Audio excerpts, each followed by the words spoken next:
Welcome to Lecture 5, students. I believe by now you can be able to explain globalization. You can be able to apply your learning to different case studies, and you can be able to understand how the local and the global impact each other. In this lecture series 5, we are looking at international development cooperation in poverty reduction. International development cooperation. There is, maybe before globalization or as part of globalization, an international system that was built in the world. After World War II, the victor of the nations that were victorious in the war established the United Nations. Other different names, but eventually it is what is known today as United Nations Organization, or UN, with its charter and secretariat and its organs, including the General Assembly and Security Assembly, etc. and so forth. And globalization or international cooperation has taken this form.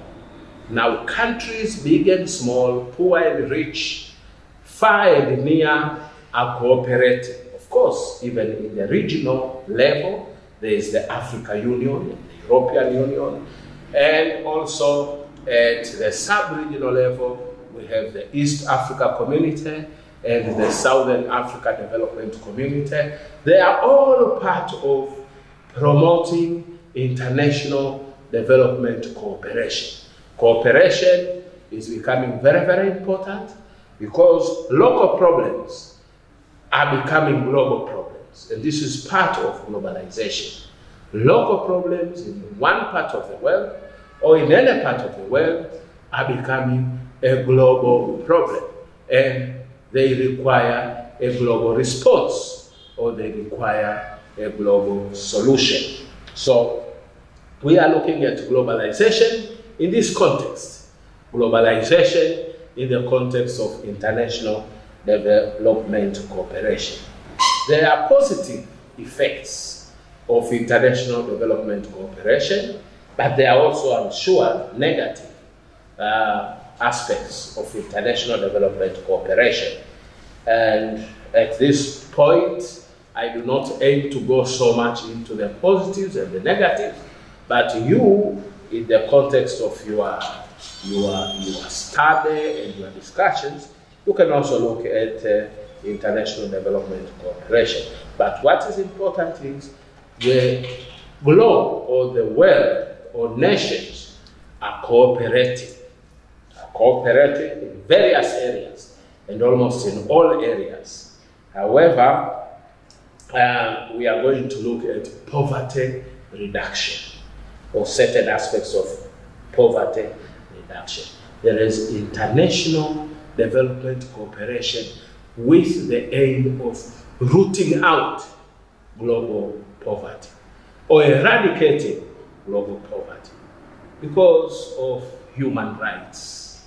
Everyone is entitled to a life of dignity, a life of being able to have enough food, to have shelter, to have clothing, to access health services, and to live in an equitable world where we believe that human rights are universal, everybody is entitled to them, and human rights are unique to every individual, and therefore, where rights are being violated in one part of the world, they are being violated against humanity.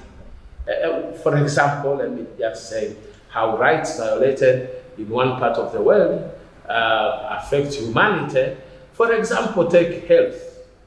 If there is Ebola in one part of the world because of poverty and because of, using Ali Mazrui, dependency and decay of the health system, And therefore you have epidemics such as Ebola. Before you know it, it is spreading in the developed world. So if Ebola is not eradicated globally, there is always a risk it may affect the developed nations. It is the same case with Zika. Zika, that disease where children are born with a small head. This disease started in South America, which is a developed part of the world, and it spread to North America through all sorts of contacts, tourism, social, cultural contacts, they spread. And therefore, there is the need or the self-interest of rich nations to ensure that global poverty in the dimension of epidemics is eradicated. But also, take the international global terrorism.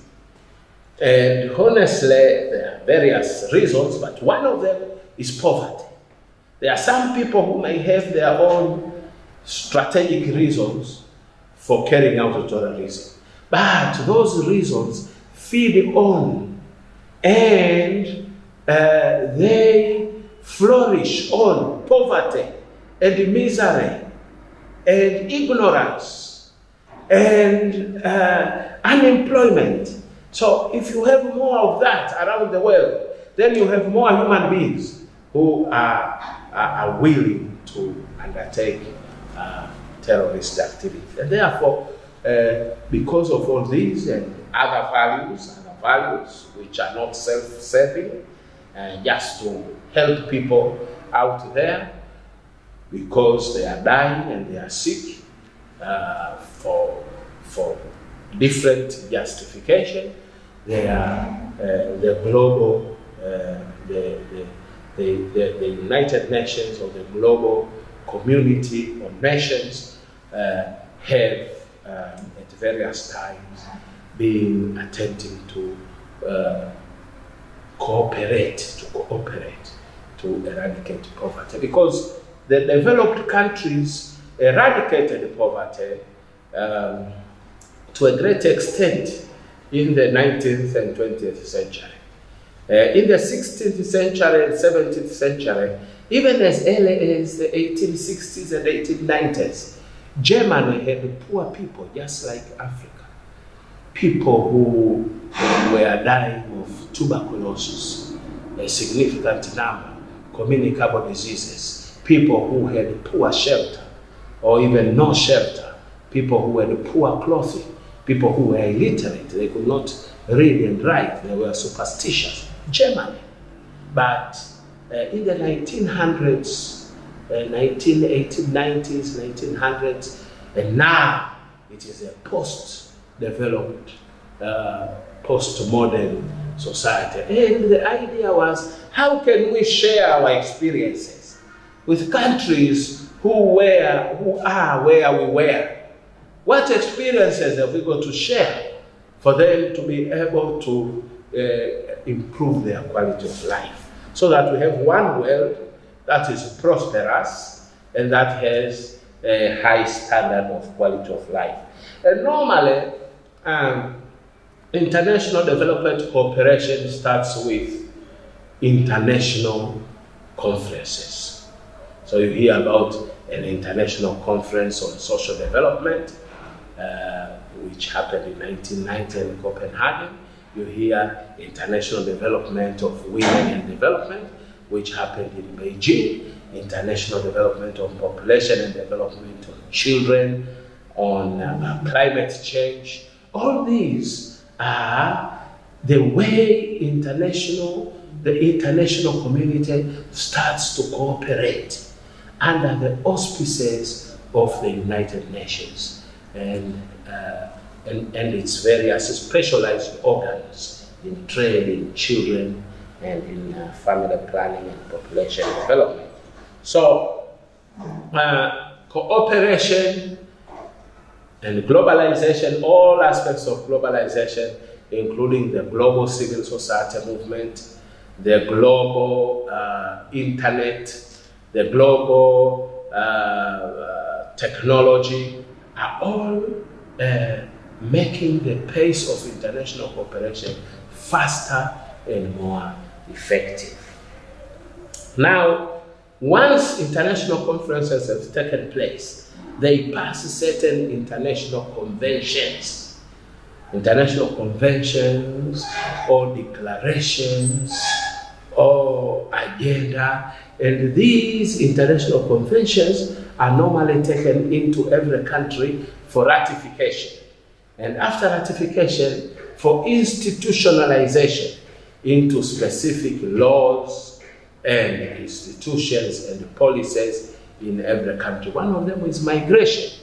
Migration, the Organization of International Migration, OIM, it coordinates about movement of people in their different forms from around the globe as a way of, it is part of a convention, and that convention has created an international agency, and it is in each of these African countries, or most of them, but even if it is in one country, it will cover 2 or 3 countries. And then those countries are supposed to put certain institutions. So there's a lot of harmonization of systems, harmonization of procedures, harmonization of legislation across the world, and capacity building, because the international organizations are supposed to build the capacity of developing countries, so that developing countries have the capacity to implement the conventions. And these are the agencies you see that are active. So the United Nations role is increasing in globalization, is increasingly focusing on transfer of resources and technology from developed to developing countries. It is a mechanism for transfer of technology from developed to developing countries, and transfer of resources and technical assistance from developed to developing countries, so that the international conventions may be reached as agreed. And this, in other words, is called international development cooperation. International development cooperation, whereby experts can be taken from different countries and into the United Nations and international civil service, where they can work across the different countries with expertise that they have to support those countries to be able to implement the targets set in those conventions. And in the model, in this particular lecture, I've put Sen 1988, his book, where he introduces concepts which are very familiar with us. Of course, we are familiar with Sen. We read about Sen in the second lecture in his different book, Freedom as Development. But again, we are reading about Sen here, talking about the quality of life. The quality of life. This is what is driving international development cooperation, to improve the quality of life and to define development as freedom and growth in capabilities. Growth in capabilities. Growth in capabilities in order to live a life that is a quality of life, maternal mortality, child poverty, infant mortality. That is a reflection of low quality of life. Disability is basically, most of it caused by poor vaccination systems, and therefore they contribute into the quality of life. International development cooperation through the community of nations, it believes that cooperation can actually achieve this quality of life. That through cooperation, quality of life can be achieved. Because some of it is because it is transboundary. You know, globalization has contributed a lot to international travel. The number of people and vessels which travel internationally has drastically increased, and basically because of the growth of science, technology, commerce, and multinational organizations across nations. There's a lot of travel. So if quality of life does not improve to those areas where the quality of life is very poor, then the quality of life everywhere in the globe is likely to be compromised. And this is why the international community, in the work of the new millennium, in the year 2000, came with the Millennium Development Goals. Millennium Development Goals. And basically said, these are the goals. These are the goals that we want the world to be able to implement so that quality of life increases across the whole world. And in the year 2015, they were reviewed, and a broader set of the goals called Sustainable Development Goals were adopted. And basically, these are the ones which define what growth in capabilities, how international community can cooperate to grow capabilities and therefore increase access to quality of life on the masses of the people on the globe. And that's in part of globalization. You'll find the Millennium Development Goals, they are also reflected in the policies and priorities. They are discussed in the parliaments of developed countries, just like in developing countries. That's why you have the British Department of International Finance and Development. You have the DANIDA, Danish Development Corporation, NORAD, Norwegian Development Corporation, USA, United Nations Agency for International Development. All these international development countries, they are cooperating and they are looking at sustainable development goals and say, these are the things that will contribute to the growth in capabilities in the developing countries. So the issues are in developing countries, but the policies and priorities and investments are made in developed countries. And this is a manifestation of international development cooperation. Climate change is one area where there are lots of interdependencies. Although it is the economies in the north that are the highest polluters of the atmosphere, and you know when the atmosphere is polluted, it creates a greenhouse effect whereby the hot air cannot escape into the outer space or into the atmosphere. As a result, global warming increases. Global warming increases. And as global warming increases, the solid ice and glaciers melt, and they lead to the rise in sea level, affecting small communities, especially island countries and coastal states, and contributing to extreme weather conditions.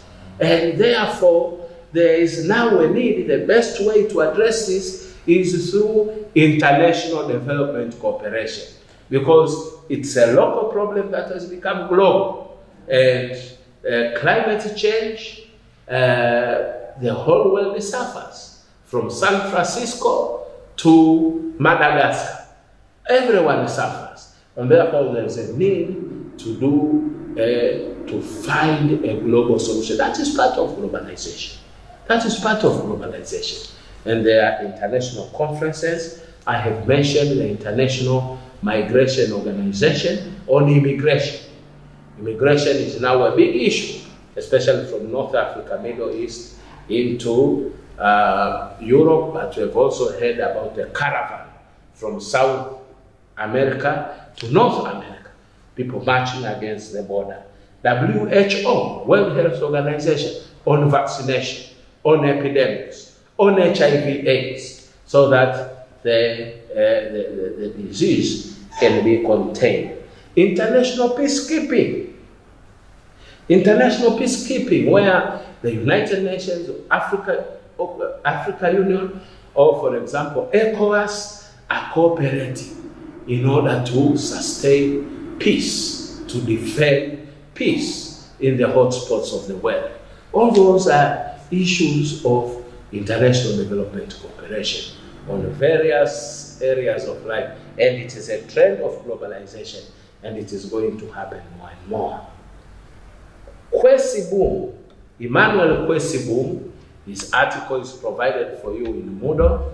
It is just an introduction because the full text has to be purchased, but you can search his works, and the Google books are also there. You can go to Google and get his particular book, looking at international development cooperation in Africa. And Emmanuel Kwesi Boom is asking a lot of questions which beg an answer. Boon with an N. And he asks, does international development cooperation contribute to further integration of developing countries into the world economy? Is it something that leads to integration and independence? This is something that I would want you to discuss. And these are the questions which are possible examination questions. What does this mean in the context of our course on globalization, international development cooperation, and integration into the global economy? And one can argue that every one of these international development cooperation programs have also got an agenda to integrate the recipient countries to their home economies. In the past it was very popular, but now it is bad. But look at the Chinese. Look at the Chinese. What they support would tie them to the industry in China. The Japanese, what they support would tie them to the industry in Japan. And the procurement of consultants, the supply of machinery, the supply of equipment would all integrate them into their home economy. And does this have advantages or disadvantages for Africa? Does it have disadvantages for Africa? And what is the implication of this in reference to what Professor Ali Masrui was talking about dependency and the African continent and a decay? Because when this cooperation happens in the form of a project, what happens after that project phases out? Is it going to be sustainable or is it going to decay? What happens as a result of a particular arrangement of international development cooperation? There are certain aspects that are compromised, like good governance, like leadership.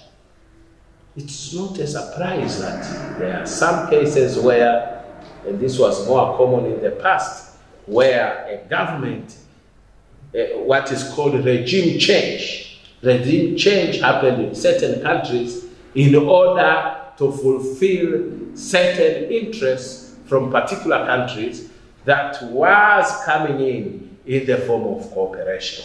Cooperation in larger things like investments in oil, investment in mineral. That is still cooperation. Cooperation doesn't have to be in services. It can be in economic growth. Shared, win-win situation. But are they win-win when they disrupt civil authority in those particular countries so that the win-win arrangement can continue when it is resisted by those countries? And many examples. I gave you the example of Zimbabwe. It was one of them. But you can think of more examples, including Patrice Lumumba, who was assassinated because of the resources that are in the Congo. You can go down the list, and this was more common in the past, but it still happens, but in a different way.